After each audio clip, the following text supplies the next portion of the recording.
Hi friends, எல்லாம் எப்படி இருக்கீங்க? இங்கே பாருங்க, திருச்சி ஒரு ஆள் எந்திரிச்சிக்கிட்டு இருக்கா. இது லிசா, அந்த கவர் எடுத்துகிட்டு வா. நம்ம நாளைக்கு அன்னதானம் கொடுக்க போகிறோம் இல்லையா, அதனால் கொஞ்சம் இனிமேல் நம்ம கொடுக்க போகிற அன்னதானத்தில் எல்லாம் ஒரு ப்ராடக்ட் யூஸ் பண்ணலான்னு நிஷா வாங்கியிருக்கா. இந்த ப்ராடக்ட்டோட லிங்க் நாங்கள் டிஸ்கிரிப்ஷனில் கொடுக்குறோம். நீங்கள் யாருக்கு அன்னதானம் பண்ணுறதோ இல்லை பொதுவாக நீங்கள் சமைக்கையில் யூஸ் பண்ணிக்கலாம். எடுத்துகிட்டு வாயா அதை. ஸோ நிறைய சப்ஸ்கிரைப் பண்ணுங்கள், சப்போர்ட் பண்ணுங்கள். அந்த இது கவரை மட்டும் எடுத்துகிட்டு வா. நாளைக்கு என்ன அன்னதானம் அப்படிங்கிறது நாளைக்கு பார்க்கலாம். அந்த கவரை மட்டும் எடுத்துகிட்டு வா. கொண்டா. இது என்ன ப்ராடக்ட் வந்து வா, பிரித்து காமி வா என்னென்ன.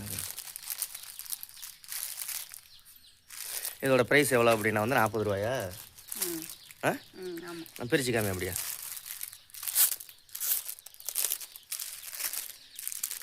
சரி எடு, ஒன்று மட்டும் எடுத்து போட்டுக்காங்க. இனிமேல் நிஷா வந்து ஃபுட் பேக் பண்ணையிலையும் சரி, எல்லாத்துக்குமே சரி, சமைக்கையிலையும் சரி இது போட்டிருப்பா. இதுதான் வாங்கியிருக்கு.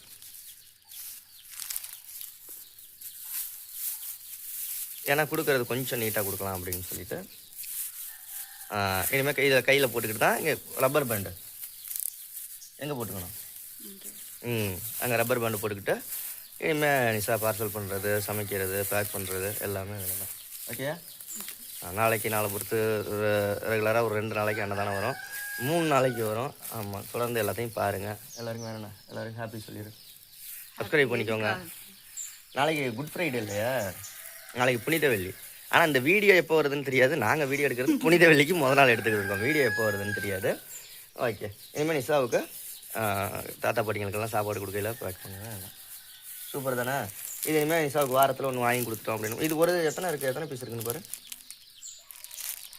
100 பீஸ். 100 கவர் வந்து 40 ரூபா. 2 கைக்கும் போட்டுக்கலாம். 50 தடவை அன்னதானம் கொடுக்கறதுக்கு நீட்டாக யூஸ் ஆகும். ஓகேயா? பாய் சொல்லு எல்லாரும். பாய்.